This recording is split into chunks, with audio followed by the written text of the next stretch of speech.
it's always tough when your team is eliminated from the postseason to continue watching, right? To see what you thought could have been yours, particularly when it's the team that beat you. But also at the same time, like if you're a hockey fan, you want to watch hockey, and it's going to be away completely in a couple of weeks, a handful of weeks. So you're going to watch what you can. Enter into last night's Eastern Conference Finals. Rangers, Panthers, the team that eliminated the Canes last year against the teams that eliminated the Canes this year and the year before last year. What are you going to do? I mean, you got to watch. Maybe you can learn something.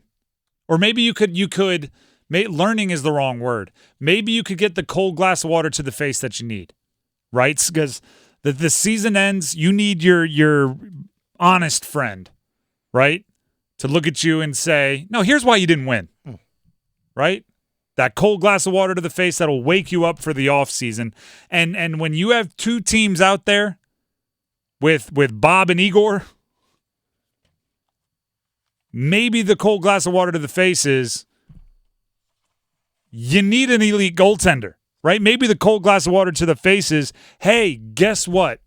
The team is complete-ish, right? You have some, especially once Jake Gensel signed at the trade deadline, or you acquired him at the trade deadline, you had forwards that could score. You had centers and wingers that could play defense. You had Selke Award candidates. You had snipers. You had most improved player candidates, I would say, Seth Jarvis. You had great defensive system, which you've had for a long time. You had it all except what the teams that are still playing for the most part do have, which is elite goaltending. Not just good enough goaltending, elite goaltending. If that's what it takes to be there at that next level, if that's what it takes, this is going to be the most asked question about the Canes offseason. How do they get over the hump? How do they get over the hump? How does Rod get him over the hump? Who do they need to get over the hump? If what it takes to get over the hump can be parsed from what we're watching in the Eastern Conference Finals, what is the most likely way for the Canes to get there in goal? Right? Once you know what you're missing, you then have to chart a course to getting there. And let's just call a spade a spade. It's not the most easy thing in the world. Right? If you were saying, hey, we need a third-line winger, all right, that's pretty realistic. A lot of those out there. Yeah. But when you're saying, hey, all we need, the only thing we're missing is an elite goaltender. It's like, well, yeah, so is 3/4 of the league. Maybe more. Maybe 9/10 of the league. So how do you get there? Is it realistic to expect or even consider the possibility that Freddie Andersen turns into one? I think there's a small percentage you could get lucky that he catches fire at the right time. You could hope that it's just, he has the stretch and it's magical. You know, to use a cross-sport analogy, the Nick Foles Super Bowl run, right? Nick Foles might not be elite, but for that Super Bowl run, that guy was about as good as they come. Could you get that from Freddie? Maybe. But then you're just hoping, and hope's not a strategy. So if you're moving on from Freddie as the main goaltender, there's two options, right? It's Pyotr Kochetkov, or it's somebody who is not currently on the roster that is going to require moving mountains to go get. Because those elite goaltenders do not grow on trees. They are not plentiful. And other teams don't part with them easily. Usually, they hold on to them 3 or 4 years past them being elite before they even consider moving on from them. Is Pyotr Kochetkov that guy? My official stance? It's worth it to find out. This offseason is about two things for the Canes in goal. One, I would say, quietly, low-key, under the cover of darkness, clandestinely, I don't know if that's a word, hidden like a secret agent spy, double-checking on anyone who you think is out there and is super elite. You're not considering moving so-and-so, are you? Just asking those questions and then denying it to your deathbed if anyone catches you, right? Call up and ask, and so what's What's up with your goalie? If you tell anyone I asked, I will deny it. Like that kind of stuff. Or setting up Pyotr Kochetkov for what I'm calling his close-up on the big stage for his age 25 season. Right? We've seen the flashes. I think we've seen enough flashes from Pyotr Kochetkov, particularly this year, that it's worth seeing if he can be that guy. Right? We've seen the dynamic athleticism. We've seen the steadiness in the face of some very difficult situations. We've seen the flashes of, I'm not saying he has it, the flashes of the thing that you can't explain that certain positions in sports just need. Actually, we're going to talk about Derek Lively later on in the show, NBA basketball player, and Dennis brought up an article. It was on the Ringer, right? Yes. Where they ranked the 25 best players, 25 or under, and I thought the Anthony Edwards, who's the star in the Timberwolves, he was number 2, I think. Yeah. Or number 3.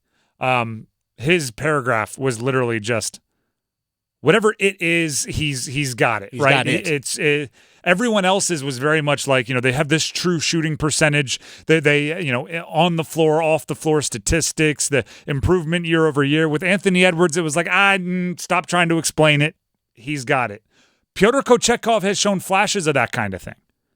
Flashes of whatever the it is that makes you crazy enough to go poke check a one-on-one in a crucial moment and connect and make it work. And if it doesn't, scramble back. Like whatever that thing is that you can't explain, he's shown flashes of it. And I want to see if you completely empower him if it doesn't stick around for longer periods of time. And when I say completely empower him, that doesn't mean every game he's in goal, right? If Freddie's still on the roster, Freddie can handle quite a bit to keep Pyotr fresh. But when I say completely empower, I mean everybody knows it's his net. Everybody. Right? And everybody is aware that in the biggest games, in the biggest moments, he's going to be the one they trust. In the same way they trusted Bob and Igor last night. In the same way the greats get trusted. Kind of has to be a search and find out. And it's nerve-wracking, by the way, because it might be January and you're like, I don't know if he's got it. Like you might get there, but it's one of those deals where it's like fail fast, right? You need to find out. If it's not Pyotr, you don't want to find out that Pyotr Kochetkov isn't that dude when Sebastian Aho is 30. You want to find out that Pyotr Kochetkov isn't that dude when Sebastian Aho is 27, so you have a couple runs at it to try to get it right. And I'm just using Aho as an example, right? I'm just talking about that young core of Jarvis and Svech and all those guys. Find out next year if Pyotr Kochetkov can enter into that top level. Because watching last night, I mean, it was obvious.